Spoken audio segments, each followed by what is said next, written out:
a very interesting point made there, Professor Keene, is that polling is not as accurate as social media. Mr. Kirby, what are your comments on that statement made by Professor Keene?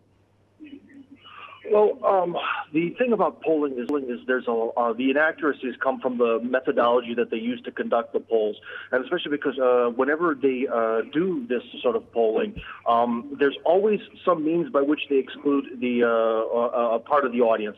So basically, when someone votes for, let's say, President of the United States, every adult can vote. But when it comes to polling, a lot of times the polls exclude the ability for everyone to vote. So, for example, if it's an online poll, the location of the poll actually makes a huge difference. If it's on some sort of video game site, that may exclude a lot of older people and a lot of women.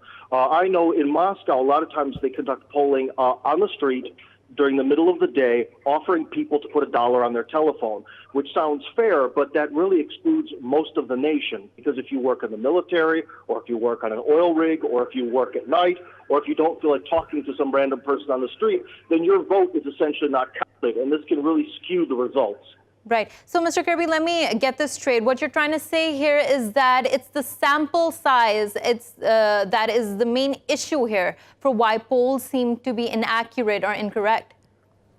Correct. It's the sample size and a lot of the ways that voting for president involves every adult. It could be every adult has the possibility to participate, but the methodology that they use for polling often excludes a lot of people or really limits their scope of possible people who can answer the poll. So basically, the results on the street are very different from a national poll. I can give you a very concrete example in Russia.